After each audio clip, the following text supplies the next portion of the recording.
Hi, I'm Jane Peterson with the Human Systems Institute, and this is the third in my series of short videos. This one focuses on Chairwork. Chairwork is the first step in the constellation facilitation process, and I like to say that good chairwork makes good floor work or table work, if you're doing that. The better you are at this part of the craft, the more effective your representational part of the process will be. You will get to the heart of the issue quickly and deeply and address your client's real concerns effectively. So all constellation facilitation usually starts in the chair with our client. These are purposeful conversations. So if they're done well, these are collaborations with our client where we come together to explore something of interest and value to the client. And I like to say skill is the basis of artistry. So, basic skills like really excellent use of questions is often overlooked in constellation work. We don't stress skill so much in our teaching, we stress effects. We love the drama, but skill is what gets you the best effect for the client.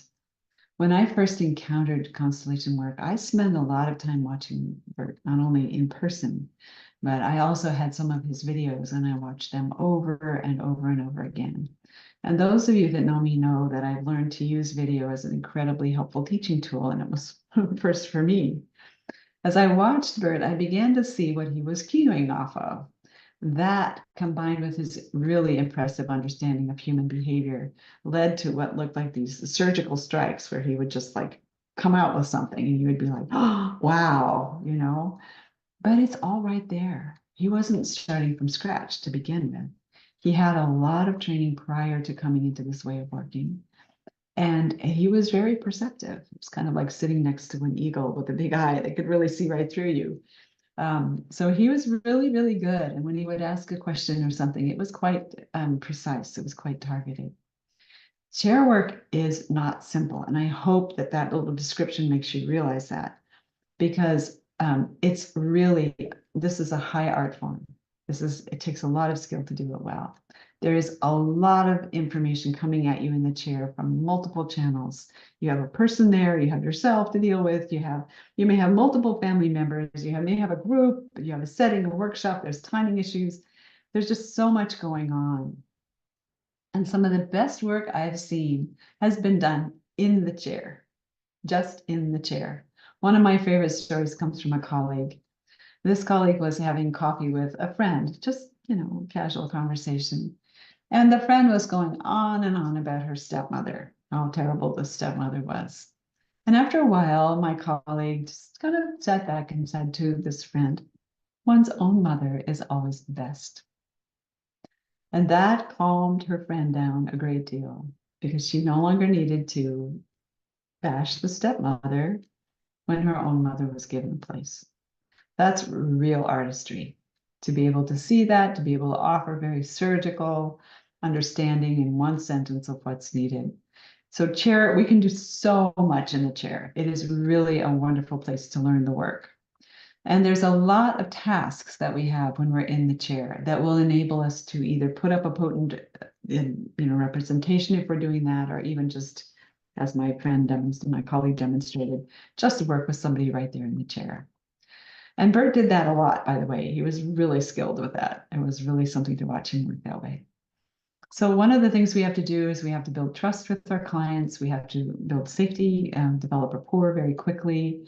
We have to get to the core issue, not the surface issue like the stepmother. We have to get to the core issue quickly. We have to know how to address that.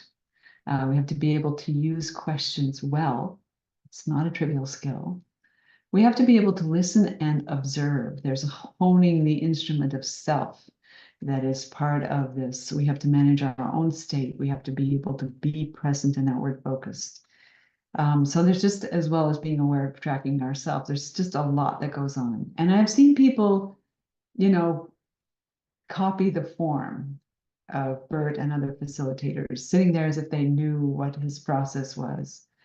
But that's the form. That's not necessarily understanding what informs that behavior. And, I think there's a lot to learn there. your client will tell and show you everything you need to know to do good work. The problem is not too little information, it is too much, and knowing what to sort for. In addition, you need to engage your client's creativity. You need to get them to buy into the process. You need to correctly identify the smallest number of most useful elements to address the real issue. You need a deep foundation in understanding family patterns and dynamics, and you need to work with speed and precision.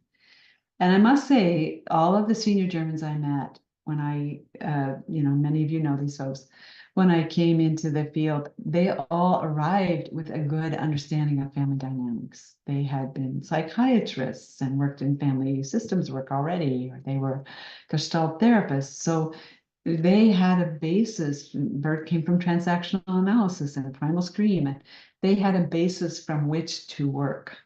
So this is really important. We need to have some kind of foundation of understanding before we can start to do good chair work.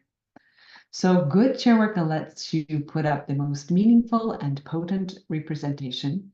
It helps you understand how your client is going to make sense and meaning of it. You don't have to just put something up and hope the field will show you, because you will have identified the core elements, or the core issue and the key elements in the chair.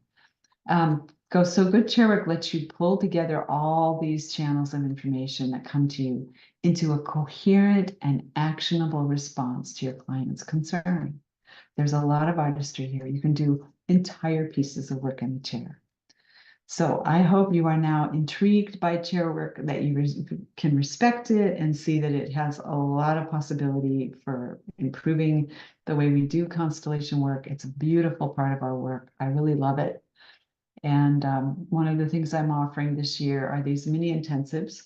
So if this appeals to you, you can sign up for the Chairwork Intensive. It's 3 days spread over 4 to make travel easier. It's a way to become more effective in the chair, more confident on the floor with objects or mats, because you get to the heart of the issue quickly. And to get the client to collaborate and be a partner in the process with you. So I hope you will consider joining me.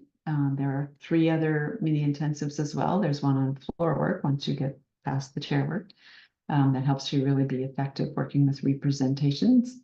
The 3rd one is on innovation, how to use elements of constellation work in multiple settings in multiple ways. And the last one is like somatic signals, how to work with the body.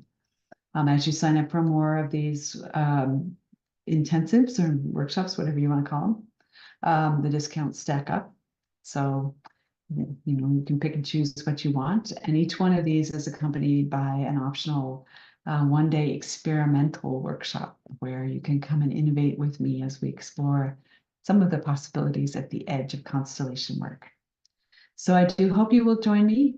Go to my website, www.human-systems-institute.com. Click on the solutions menu item and look for trainings, and the application form is there. Thank you.